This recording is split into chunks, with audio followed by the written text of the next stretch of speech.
मेरे गुरु महाराज स्वामी विवेकानंद जिस समय नरेंद्र के नाम से परमहंस रामकृष्ण के पास में पहुंचे, परमहंस रामकृष्ण बोले कि नरेंद्र, वर्षों से तेरा इंतजार था, बहुत देर में तू आया है। नरेंद्र ने कहा, गुरुदेव क्या आपके पास में कोई शिष्य नहीं थे? बोले शिष्य थे, लेकिन संपूर्ण क्वालिटी नहीं थी, थोड़ी थोड़ी क्वालिटी, अलग अलग क्वालिटी।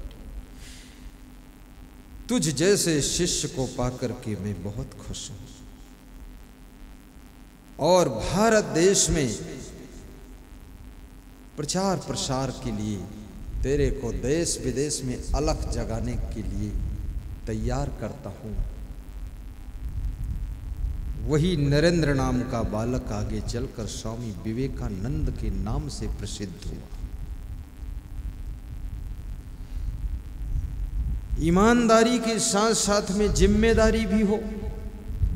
आपको 10 लाख रुपयों का थैला दे दिया गया, 10 तोला सोने का डिब्बा दे दिया गया, इसको संभालना, तो तुम चोर तो नहीं हो, ईमानदार हो, लेकिन जिम्मेदारी तुम नहीं निभा पाते, वो थैला ही गायब हो गया, कोई उठा ले गया। तुमने कहा कि मैं वहां रख दिया था, वहां चला गया, कोई ले गया। तो जिम्मेदारी के बिना ईमानदारी भी कमजोर पड़ जाती है। जिम्मेदारी भी ठीक से निभाओ और वफादारी भी हो।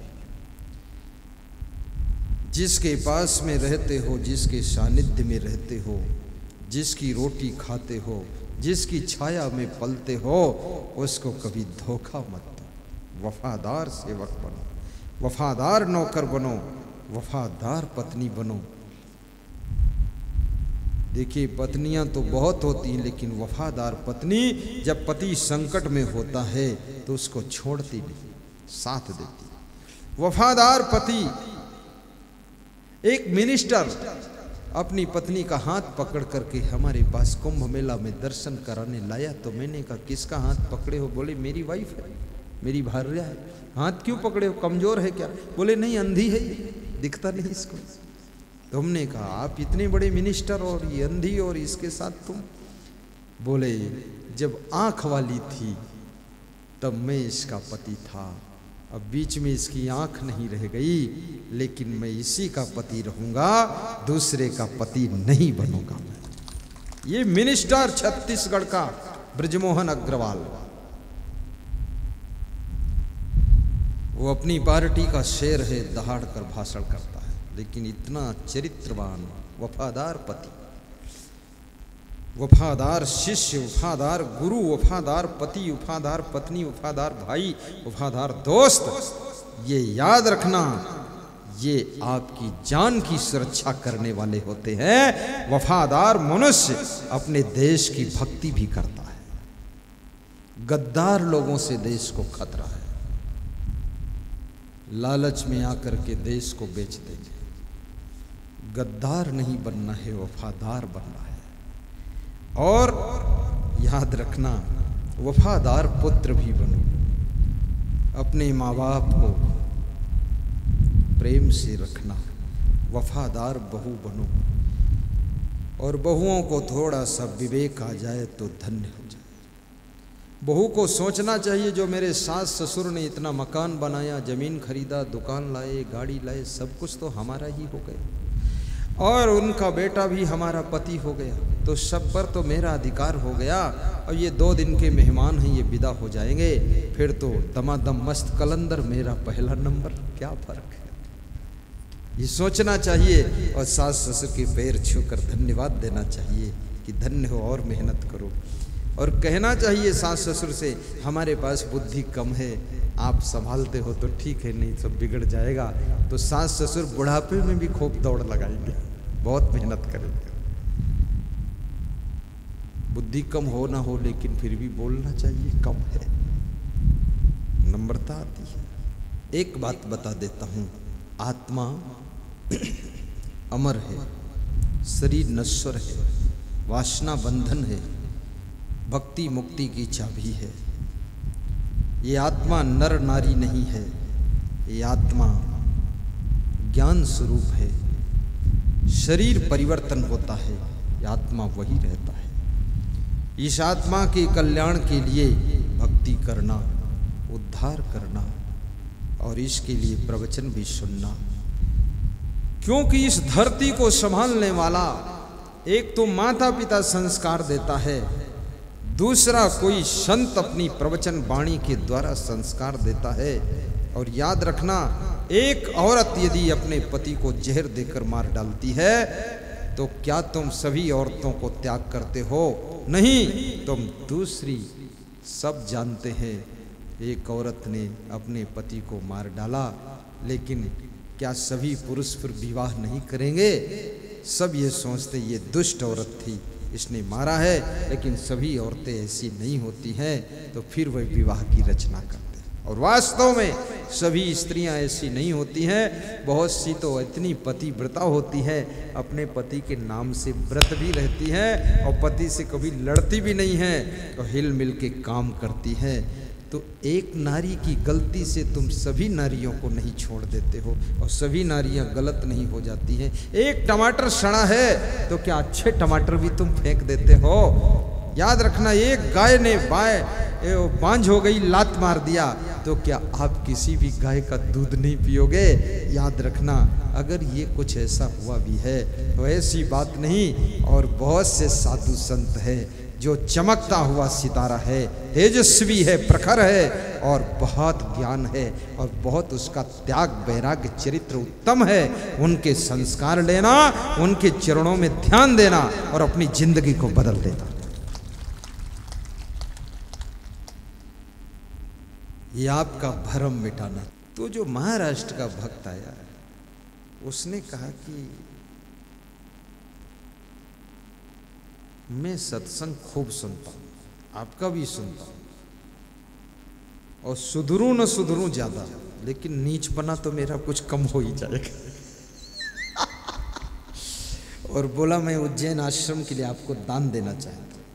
मैंने कहा कितना देना चाहते? बोले 51,000, लेकिन गुप्त दान, चुपके से। चुपके से गुप्त दान किया।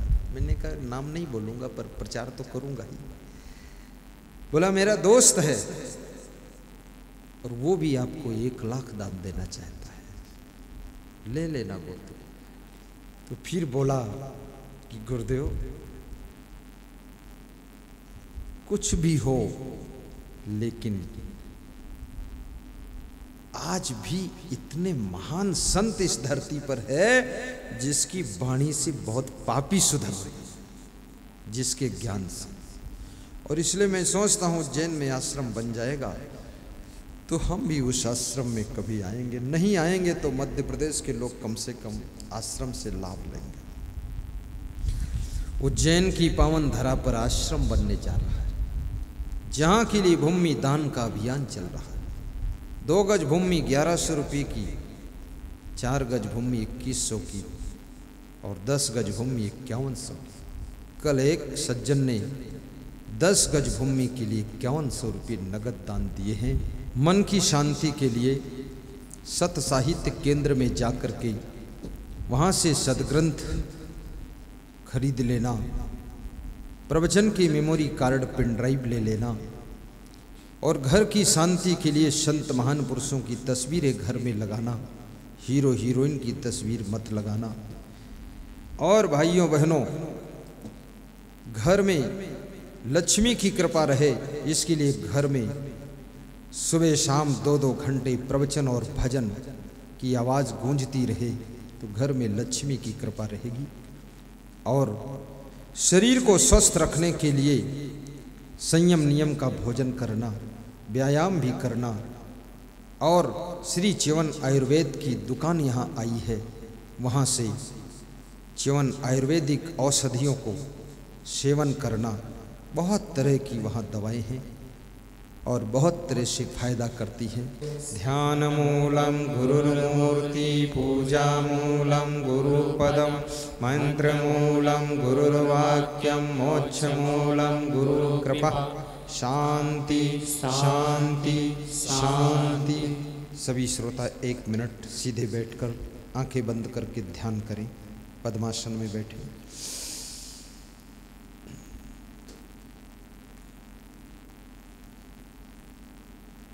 दोनों हाथ स्पर्श करके मुखमंडल पर कोमल अंगुलियां स्पर्श करें।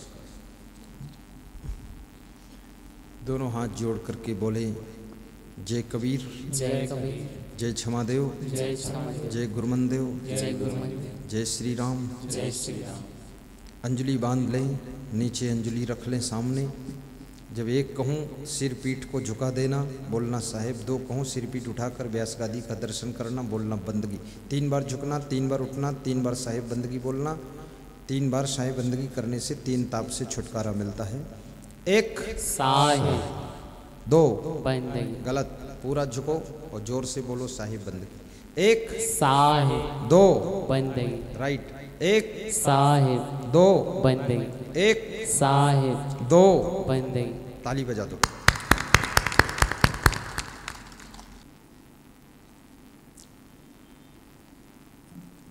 प्रातः स्मरणी पूज्यपात सद्गुण सदाचार जिनकी शोभा है,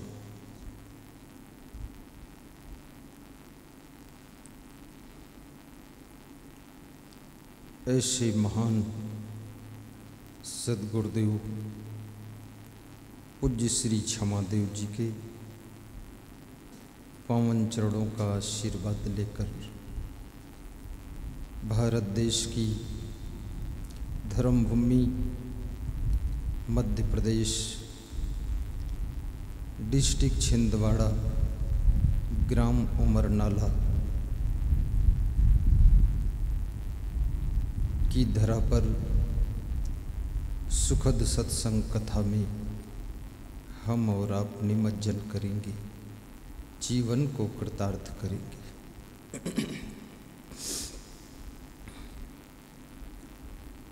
संसार को शांति का संदेश देने वाली समस्त संत महात्मा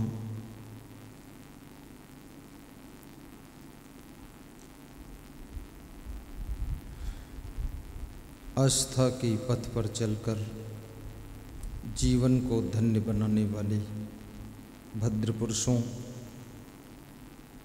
घर घर की शोभा बढ़ाने वाली करुणा मूर्ति माताओं बहनों तथा मेरे प्रिय आत्मन बच्चों, सुखद सत्संग कथा में राम कथा, भागवत कथा, कृष्ण कथा और तुम्हारी कथा और सबकी व्यथा मैं सुनाता हूँ। कभी कभी महाभारत के प्रसंग लेता हूँ, कभी भागवत की कुछ कथाओं के अंश सुनाता हूँ और कभी कभी तुम्हारी जो कथा है, बड़ी दुखद कथा है, चिंताप्रद कथा है, उस कथा को ज़्यादा सुनाता हूँ। क्योंकि राम की कथा भी दुखद कथा ही है। आप किसी के जीवन की कथा को देखो, हर कथा के भीतर व्यथा छिपी हुई है। कृष्ण का जन्म भी जेल में हुआ, बचपन से ही राक्षसों से मुकाबला होता रहा, जरासंध से युद्ध, कंस से युद्ध, कौरव पांडव युद्ध का नेतृत्व, पूरी जिंदगी युद्ध करते करते कृष्ण भगवान की बीत गई। इसलिए शास्त्रों में कहा गया है कि जीवन एक संघर्ष भी है। Struggle is a life, problems is a life, flying is a life. जिंदगी एक उड़ान है, जिंदगी एक संघर्ष है, जिंदगी एक यात्रा भी है। जो संघर्ष करने में हिम्मत तोड़ देता है और अधिक दुख में पड़ जाता है। और लाइफ इज रिस्क, जिंदगी जोखिम भी बहुत है। अपनी जिंदगी को कैसे सेटिंग करना है, सामान सेटिंग करना तो आपको आ गया है, पर खुद को सेटिंग करना सीखो। खुद को सेटिंग नहीं कर पाओगे तो जीवन में शांति नहीं पाओगे। तो आइए आज उस विषय को हम लेते हैं जिसमें चाणक्य से पूछा गया है, मनुष्य का जीवन स्वर्ग कैसे बनता है और जीवन नरक कैसे बनता है। चाणक्य कहते हैं यदि जीवन में 4 बातें हैं तो जीवन स्वर्ग बन जाता है, और यदि 6 बातें हैं तो जीवन नरक बन जाता है। मरने के बाद मरने वालों के नाम के आगे शेष बचने वाले लोग स्वर्गीय लिख देते हैं। आज तक मैंने ऐसा कोई व्यक्ति नहीं देखा जिसके नाम के आगे नरकीय लिखा। तो मुझे आश्चर्य होता है, मरने के बाद सभी स्वर्गीय होते जा रहे हैं, तो स्वर्ग में कितनी भीड़ हो चुकी होगी। और इतने दुष्ट भी सब स्वर्ग में इकट्ठे हुए हैं। इतने चोर, लफंगे, झूठे, डाकू, बेविचारी, भ्रष्टाचारी, घोटालेबाज सब स्वर्ग में इकट्ठे हो गए हैं। तो मुझे लगता है स्वर्ग भी नरक बन गया होगा, क्योंकि इन दुष्टों ने उसको नरक जरूर बना दिया होगा। और जो पहले से नरक था वो खाली पड़ा है। तो मुझे आश्रम यदि बनाना हो और कोई पूछे कहाँ बनाओगे, तो मैं नरक में बना दूंगा। पूरा प्लाट खाली पड़ा है, बड़ा आश्रम वहीं बनाऊंगा और सुखद सत्संग कथा सुना सुना करके उस नरक को स्वर्ग बना दूंगा। इसलिए तुम मरना तो ये मत कहना कि मैं स्वर्ग जाऊंगा, तुम कहना कि मैं नरक जाऊंगा, क्योंकि वहाँ मैं आश्रम बनाकर तुमको मिलूंगा। तो वहाँ भी सुखद सत्संग कथा प्रारंभ हो जाएगी। स्वर्ग स्थिता नाम इह जीव लोके चत्वारि चिन्हानि बसंत देहे, दान प्रसंगो मधुरा च वाणी, देवार्चनम ब्राह्मण तर्पणश्च। जो आत्माएं स्वर्ग का सुख भोग करके इस धरती पर पैदा हुई है, उनके शरीर में 4 लक्षण होते हैं। और ये 4 लक्षण जिसके शरीर में होते हैं वो इस जिंदगी में भी स्वर्ग जैसा वातावरण बना करके सुखी जीवन बिताता है। कौन कौन 4 लक्षण? नंबर 1, दान प्रसंग, जिसके अंदर देने की इच्छा है, जिसको देने में आनंद आता है, दाता बन करके जो जी रहा है। कभी रक्तदान करता है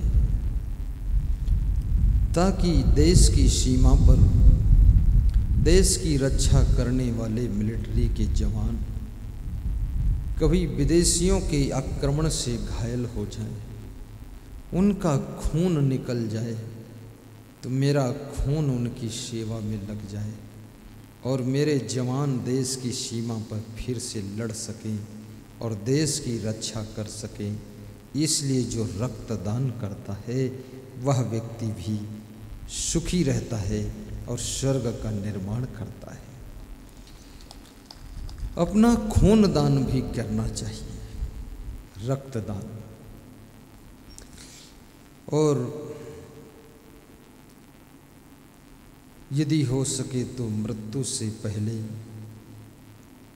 अपने शरीर के अंगों का दान कीजिए और लिख दीजिए कि मैं अपना शरीर दान करता हूँ। मेरे मरने के बाद मेरे शरीर का कोई अंग किसी की सेवा में काम आ जाए तो समझ लो मेरा मरना भी सार्थक हो गया है।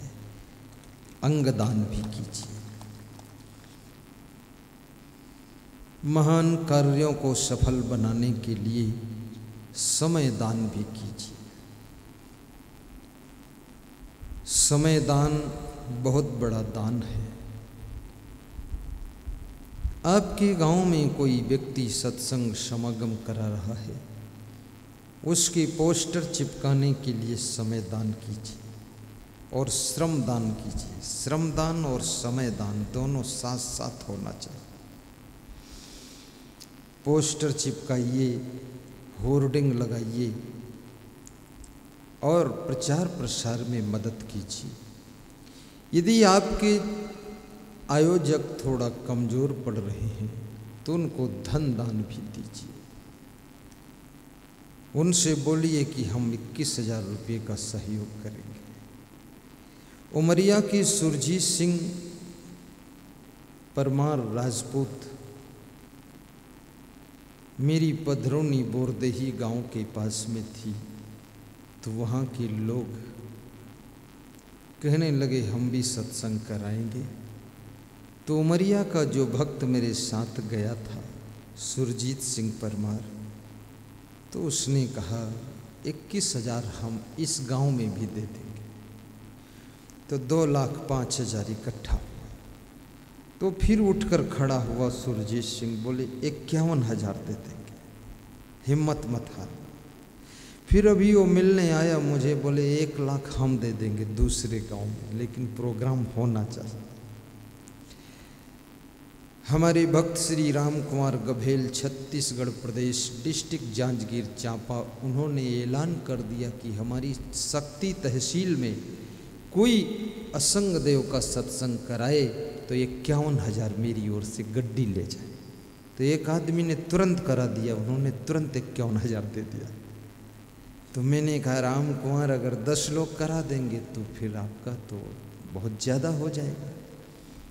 बोले 10 लोग यदि करा देंगे तो राइस मिल है हमारे पास, ठेकेदारी की रोडों का काम चल रहा है गुरुदेव, 1 महीने के प्रॉफिट में 10 प्रोग्राम आपके हम करा सकते हैं, 1 महीने के प्रॉफिट में। सुरजीत सिंह परमार अभी मुल्ताई में मुझे मिलने आए और बोले 6 लाख का टमाटर हुआ है गुरुदेव। जो 21,000 वहाँ दान बोला है, बोले ज़िंदगी में 2 लाख से ज़्यादा नहीं हुआ है, इस साल 6 लाख का हुआ है। और स्टेज पर उमरिया में मैं बोला था जितना प्रॉफिट होगा गुरुदेव को आधा दान करूँ दो, तो 3 लाख तो आपको देना पड़ेगा। तो हमने कहा मुझे कम दे देना, कोई बात नहीं। बोले हो सकता आपके भाग्य से 6 लाख का टमाटर हो रहा है। बोले बहुत सफलता मिली। कभी कभी अपने कामों में गुरुदेव को भी जोड़ लीजिए, बिजनेस कर लीजिए।